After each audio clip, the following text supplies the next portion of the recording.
And what we're going to do is I'm going to show you what I want you to do, and then I'm just going to go around the circle, and you're going to do it, and then we're going to move right onto the logs, and then we're going to get on our horses. This is not a religious experience. We've all done groundwork to death. So, if your lead rope touches the ground, you're a dink. Keep a loop in it, get your lead rope off the ground, horse will put his foot over it. Everybody else, you got a loop in yours, or just this way? I can't see it. Yeah, we don't want this. We want this. That's a safety thing. Okay, now, Amy, here's the bottom line. I have presence, you don't. Okay? That's it. You can go home. This horse, I watched it push Amy around this morning. Well, duh. Okay, I'm not going to set it up to where I can beat on it. I'm just simply going to work the horse. So I'm going to ask this horse to back up. Now, those of you that have, has anybody here not done groundwork ever in their life? Okay, then there's no excuses. So, the horse has to be, for me, in this clinic, a safety thing, this far behind your shoulder. I don't want them even with your shoulder, you guys. They got to be behind it, because like Fausto, if he gets a sucker punch, he's going to be able to go left or right. If they go into you, they're going to knock you flat. Like that. Right eye, you're dead. Keep your horse behind you. That's what I need. It's a safety thing. Good. Put them behind you. All right, now on that note, you've already taken care of phase 2. Farther back, Chris. And stand, if you would, just like Justin said. You stand squared, like Lisa, and then you turn your body. The reason I want you to do that is because you're riding the horse that way. I'm going to ask this horse to back up. I just asked it. It made it. Okay.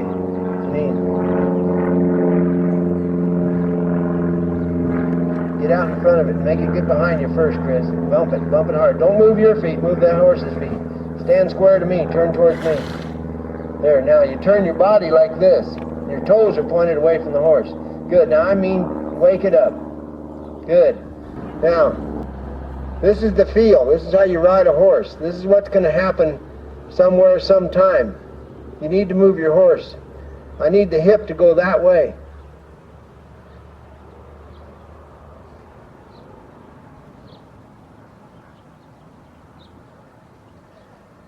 That's what I want. Okay? It's on a loose rope. Get it? That's called a feel. That's what a horse looks like when you're asking him to disengage the hindquarters. If the front feet don't move at all, you got it. Kim, go. Hindquarter, one step. I don't care which direction, you guys. Be ready, because we're... Okay. Let me show you something with you. Hands below your belt, non-aggressive. As your hands pass your belt, you have just raised your energy up in your body, and your horse sees it as soon as you move your hands. What you're going to learn over time is that here is going to mean something. Well, that might be 5 years from now, but this is how far you have to go to get it done. So as soon as you get it, get below your belt. It makes a horse feel better. Good.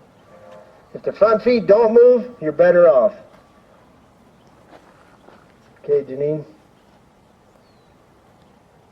Good job. Now, see what we're doing, Chris? It's one eye. There. Stop. Now go.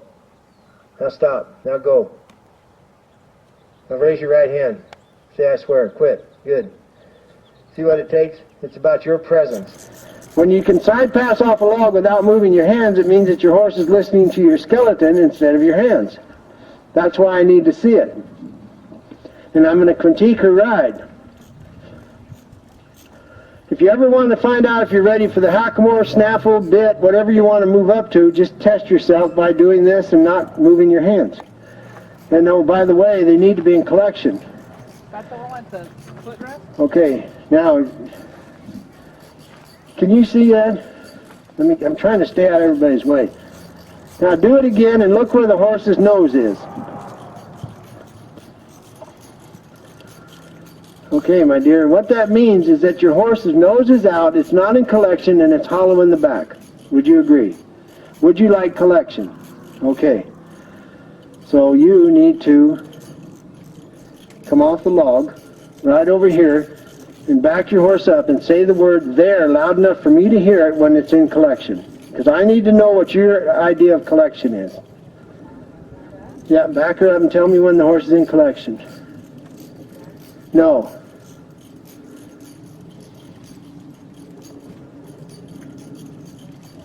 Yes, you got 2 steps over there. Now, so that horse can do it. We just saw it. So go back to the log, put it in collection, and side pass off. Then the back will raise up to your seat bones and listen to your body. Now remember, this is a friendly game. You guys got any questions, just ask. Now, do it correctly. There. Now, look where you're going. Now, how much weight was on your hands? An apple or a bowling ball? An apple or a bowling ball? Tennis ball. Well, why wouldn't it be? So what I'm going to do is ride this horse in a halter because, as you know, yesterday was an evaluation day. And this is a athletic beyond amazing athlete, this horse. What we've got, though, is from the withers forward needs to be corrected.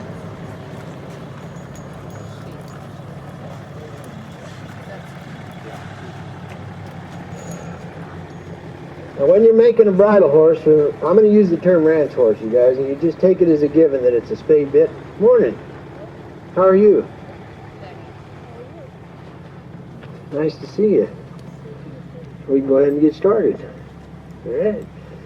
When you're making a horse, no matter what stage you're at, you can always go all the way back to a halter. It doesn't mean you failed. It doesn't mean anything. It means you're hand enough to go back to the halter because something isn't working. You don't go to a bigger thing, you go to a lesser thing. Now, here's a knot to remember. I'm shutting down my hackamore. It's not just the single knot. See it? I got another wrap on there.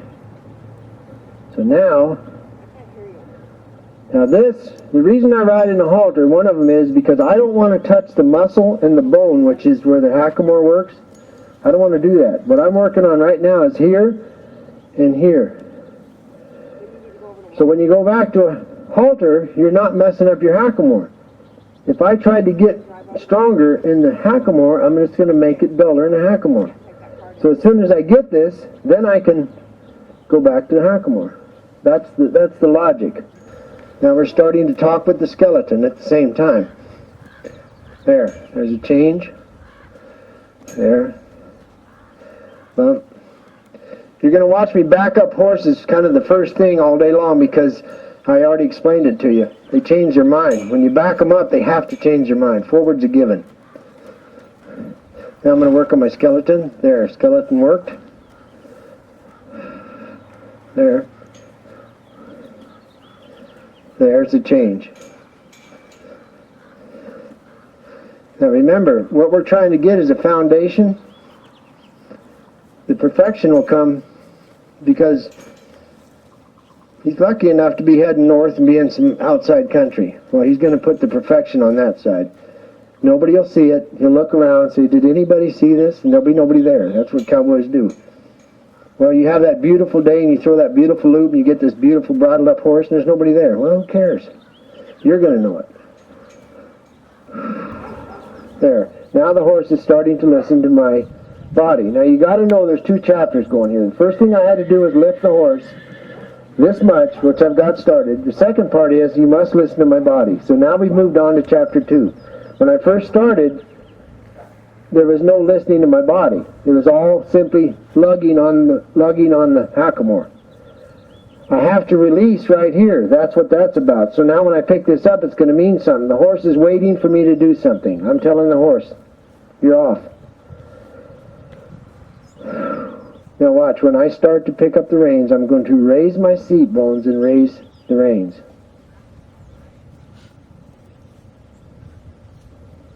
I don't need you. Do whatever you want. All right, let's go to work. Thank you. I know. Is this fun? All right. I think it's cool, but I don't have a lot going on. There you go. There we go. That's forward. See it? It's starting. And what I believe about a horse, to be able to balance under a human, they really want self-carriage. Because once they figure it out, like Uma did, she's like, good. You center yourself, I will get in self-carriage, and we can move together.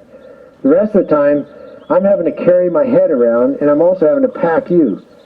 But when they quit packing you and have their head on the ground, everybody's in that neutral position, and by the way, so is the headgear. Everybody's happy.